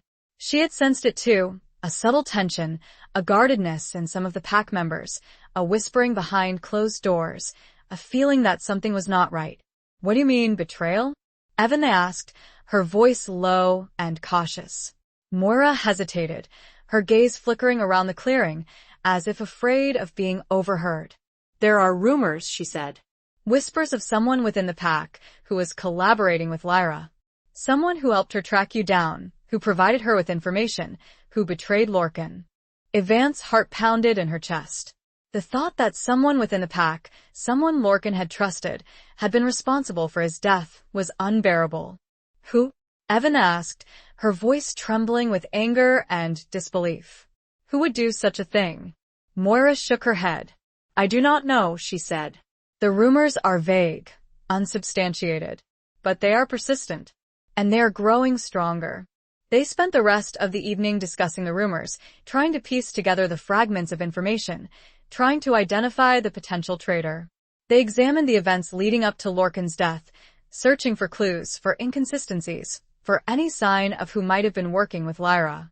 The suspicion fell on several members of the pack, each with their own motives, their own secrets, their own hidden agendas.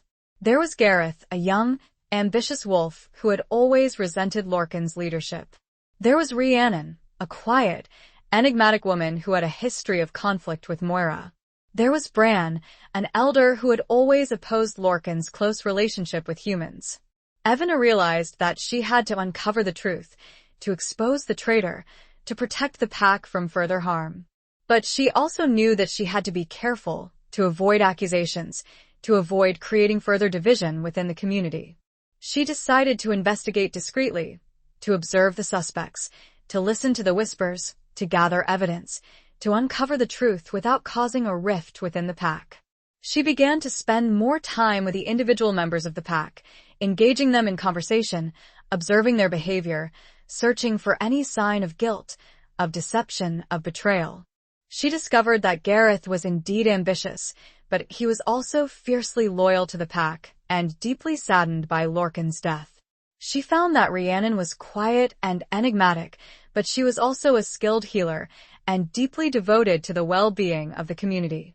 She learned that Bran was opposed to Lorcan's close relationship with humans, but he was also a wise and respected elder and deeply committed to the traditions of the Silverwood. The more she investigated, the more confused she became. The evidence was circumstantial, the motives unclear, the truth elusive. She was beginning to doubt the rumors, to wonder if they were just the product of grief, of suspicion, of the lingering trauma of Lyra's curse. But then, she discovered something that changed everything. A hidden message, a coded communication, a secret meeting, a serpent's kiss in the heart of the Silverwood. It confirmed a treachery she had hoped did not exist. Chapter 18. The Crucible of Souls. The discovery was a small, intricately carved wooden box, hidden beneath a loose stone in Bran's dwelling. Evan had been searching his home discreetly, guided by a growing unease, a nagging suspicion that the elder, despite his outward appearance of wisdom and loyalty, was hiding something. Inside the box, she found a series of coded messages, written in an ancient script that she recognized, with Moira's help, as a form of dark magic communication used by Lyra and her followers. The messages detailed meetings, exchanges of information, and plans to betray Lorcan and Evan to the hunters. The final message, dated the day of Lorcan's death, was the most damning. It read, "The wolf is weakened. The woman is vulnerable. Strike now. The Silverwood will be ours." The message was unsigned, but the context, the timing, the location of the box, all pointed to one inescapable conclusion. Bran was the traitor. Evance's heart was filled with a mixture of rage, grief, and disbelief. Bran, the wise and respected elder, the one who had seemed so committed to the traditions of the Silverwood, had betrayed them all. He had betrayed Lorcan, his own pack leader, his own friend. He had caused Lorcan's death. She took the box to Moira, her hands trembling, her voice choked with emotion. She showed her the messages, explained her findings, revealed the devastating truth. Moira, her face ashen, her golden eyes filled with a profound sadness, examined the evidence, her own heart breaking with the realization of Bran's betrayal. "I cannot believe it," Moira whispered, her voice trembling. "Bran, he was like a brother to Lorcan. He was one of our most trusted elders. He was a wolf in sheep's clothing," Evan said, her voice filled with a cold fury. "He was a traitor, and he must be brought to justice." They knew they had to confront Bran, to expose his treachery, to protect the pack from further harm. But they also knew that they had to be careful, to avoid a violent confrontation, to avoid splitting the pack apart. They decided to call a council meeting, a gathering of all the pack members, to present the evidence, to allow Bran to defend himself, to let the pack decide his fate. The council meeting was held in the heart of the Silverwood, beneath the ancient standing stones, the place where Evan had defeated Lyra, the place where the curse had been broken. The atmosphere was tense, charged with anticipation, with suspicion, with a sense of impending doom. Evan, standing before the assembled pack, her heart pounding in her chest, presented the evidence, her voice clear and strong, resonating with the authority of Moonshadow, the protector of the Silverwood. She showed them the box, the coded messages, explained her findings, revealed Bran's treachery. The pack listened in stunned silence, their faces a mixture of disbelief, anger, and betrayal. They looked at Bran, their trusted elder, their respected leader, their friend, and they saw a stranger, a traitor, a monster. Bran, his face pale, his eyes filled with a mixture of fear and defiance, denied the accusations, claiming the evidence was fabricated, that Evan was trying to frame him, that she was seeking to usurp his power. But his denials were weak, unconvincing, his voice trembling, his body language betraying his guilt. The evidence was too strong, too damning, too irrefutable. The pack turned against him, their anger and betrayal boiling over. They demanded justice, they demanded retribution, they demanded his blood. But Evan, remembering Lorcan's wisdom, his compassion, his commitment to peace, intervened. She reminded them of their traditions, of their values, of the importance of unity, of the need to avoid further bloodshed.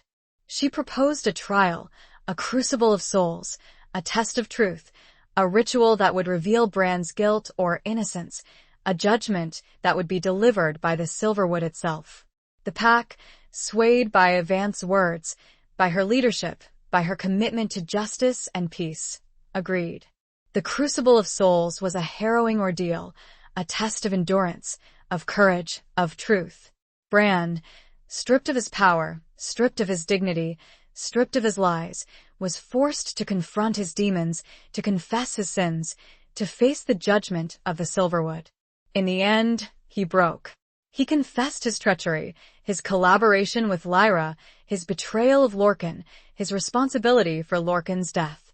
His confession, witnessed by the entire pack, by the ancient standing stones, by the spirit of Lorcan, sealed his fate.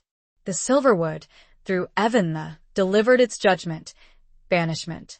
Bran, stripped of his rank, stripped of his home, stripped of his honor, was cast out from the pack, exiled from the Silverwood, forever separated from the community he had betrayed.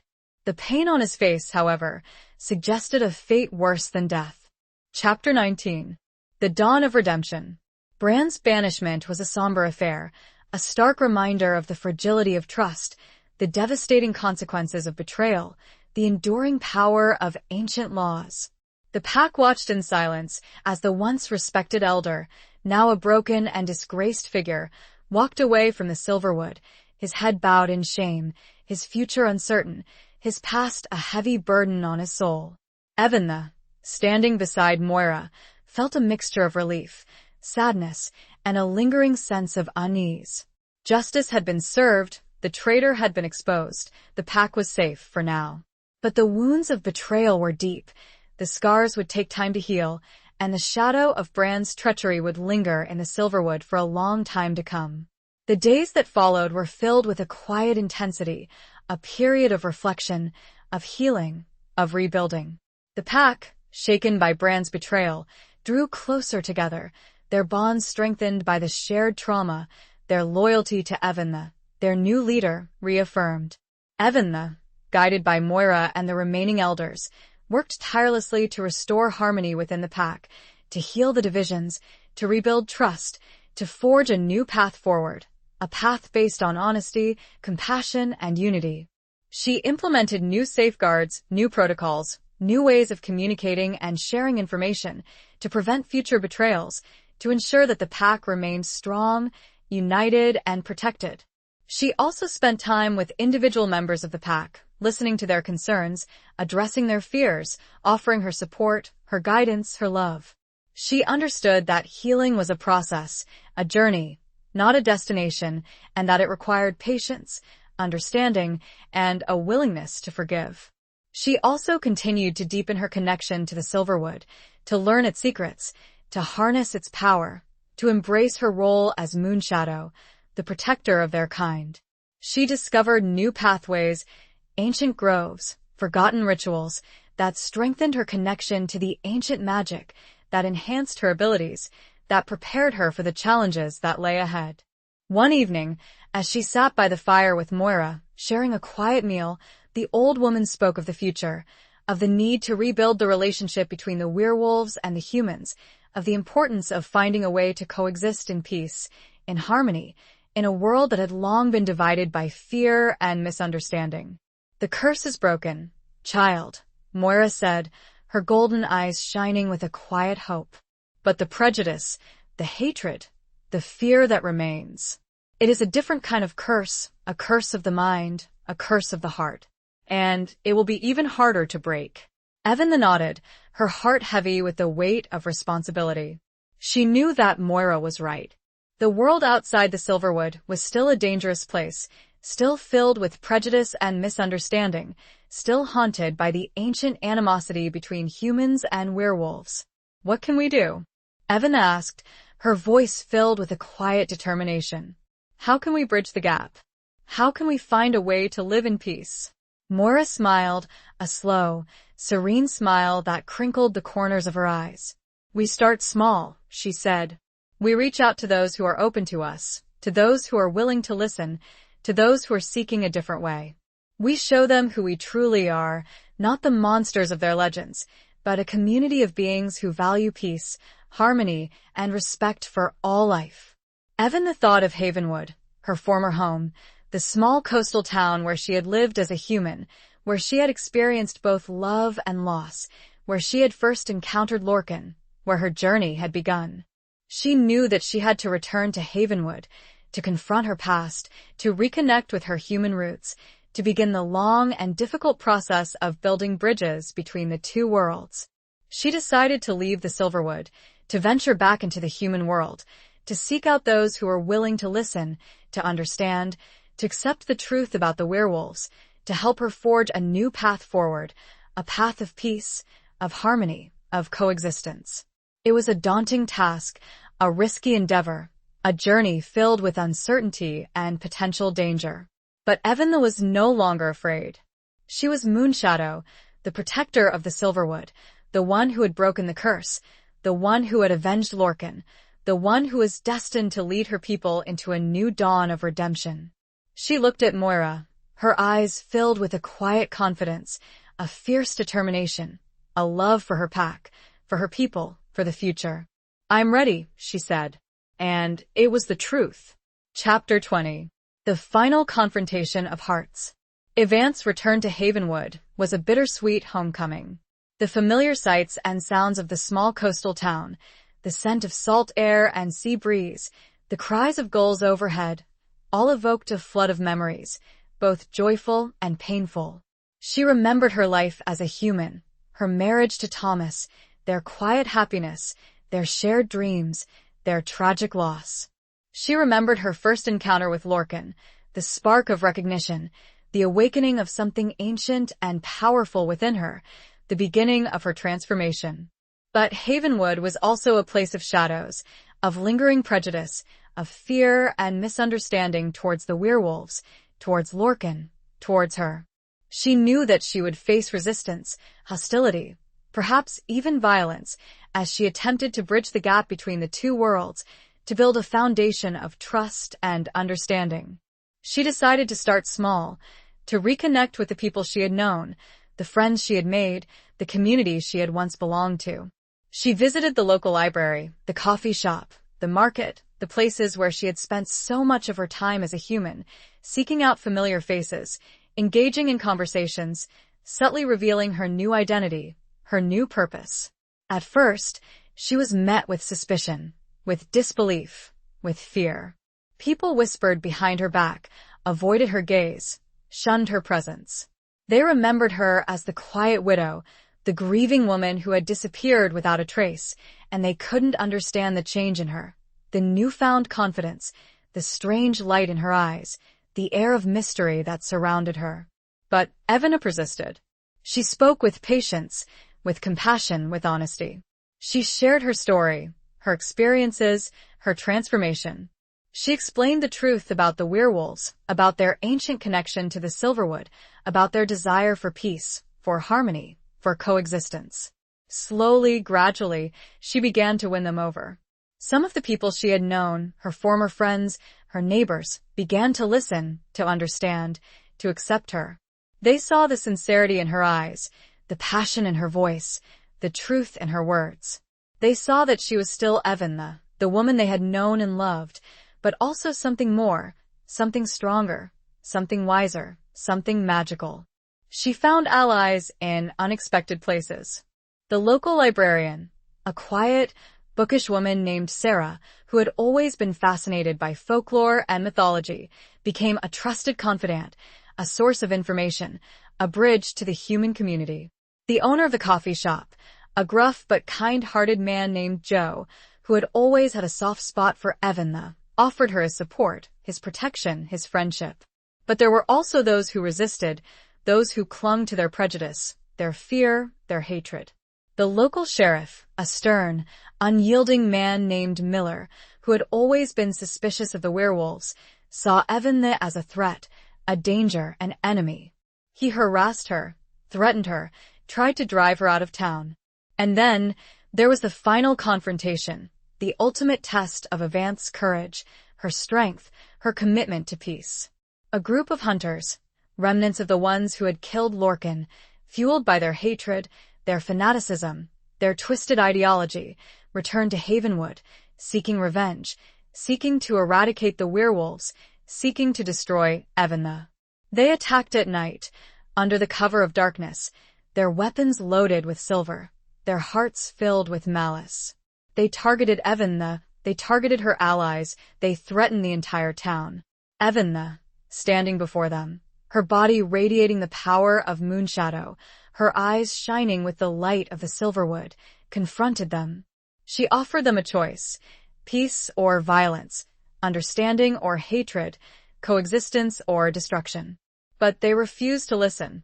They attacked, their weapons firing, their silver bullets seeking to pierce her flesh, to end her life, to silence her voice.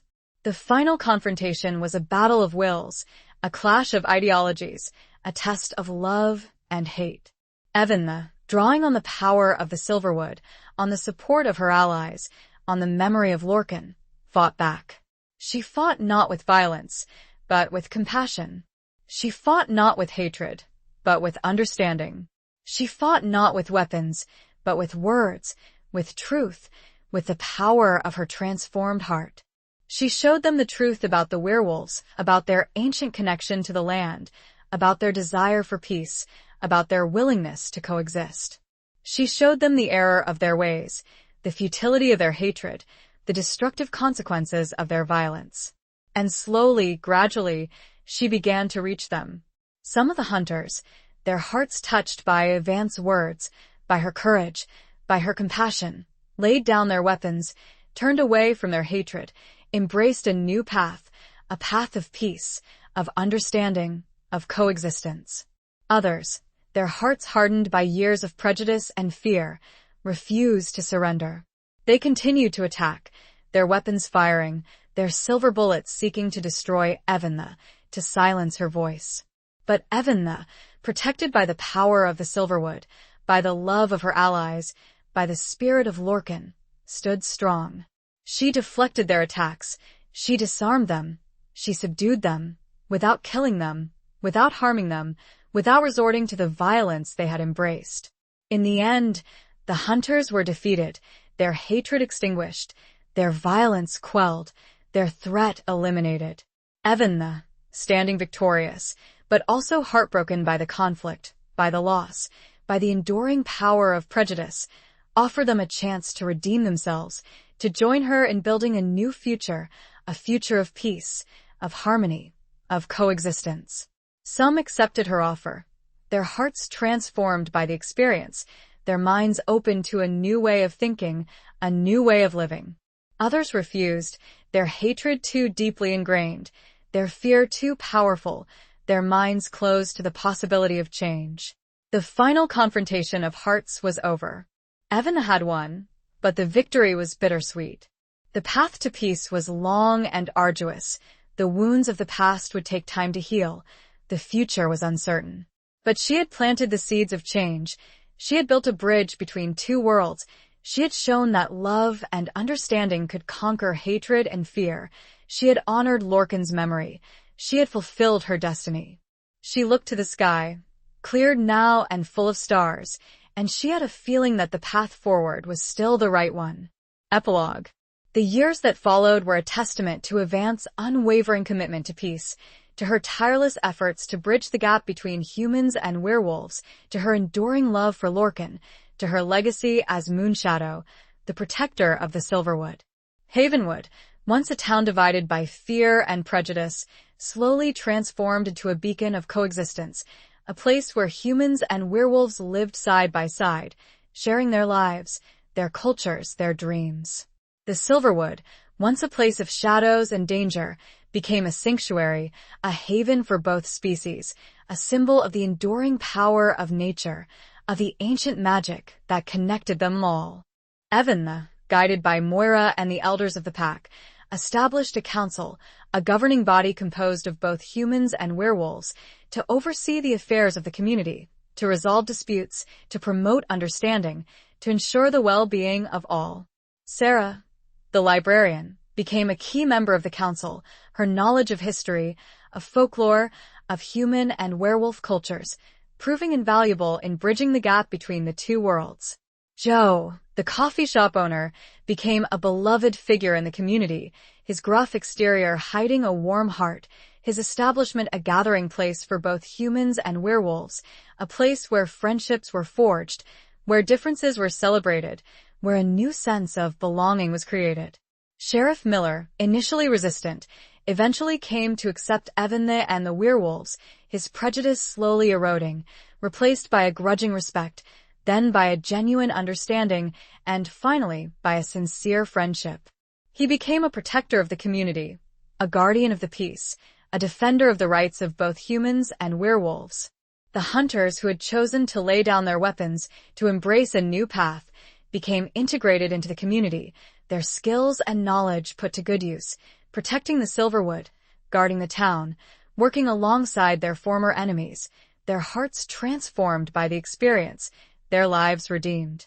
Evan, though aging, remained a vital force in the community, her wisdom, her compassion, her strength, her unwavering commitment to peace, inspiring all who knew her.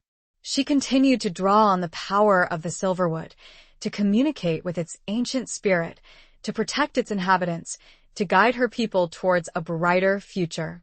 She never forgot Lorcan. His memory, his love, his sacrifice remained a constant source of strength, of inspiration, of guidance. She felt his presence, his spirit, in the whispers of the wind, in the rustling of the leaves, in the warmth of the sun, in the silence of the night. She knew that he was with her, always watching over her, protecting her, guiding her. And she knew that one day they would be reunited, their souls forever intertwined, their love eternal, their journey complete. One evening, as the sun set over the silverwood, painting the sky in hues of gold and crimson, Evanna, now an old woman, her hair as silver as the trees she protected, her eyes still shining with the light of the ancient magic, walked to the clearing where she had defeated Lyra, where she had broken the curse, where she had begun her transformation. She stood beneath the ancient standing stones, their surfaces now covered in moss and lichen, their carvings softened by time, their energy a gentle hum, a constant presence, a reminder of the past, a promise of the future. She closed her eyes, feeling the warmth of the setting sun on her face, the gentle breeze rustling through her hair, the presence of Lorcan beside her, his spirit, his love, surrounding her, embracing her. She smiled, a serene, peaceful smile, her heart filled with gratitude, with love, with a profound sense of completion. Her journey had been long and arduous, filled with challenges, with loss, with pain, but also with triumph, with love, with transformation. She had fulfilled her destiny. She had honored Lorcan's memory. She had built a bridge between two worlds. She had created a legacy of peace, of harmony, of coexistence. She opened her eyes, her gaze fixed on the setting sun, on the silverwood, on the future she had helped to create. She took a deep breath, the scent of pine and damp earth filling her lungs, grounding her, connecting her to the ancient magic, to the eternal cycle of life, death, and rebirth. And then, with a final, peaceful sigh, she closed her eyes, her spirit joining Lorcan's, their souls reunited, their love eternal, their journey complete. The wind picked up a little, swirling around the clearing, and then returning to a gentle whisper.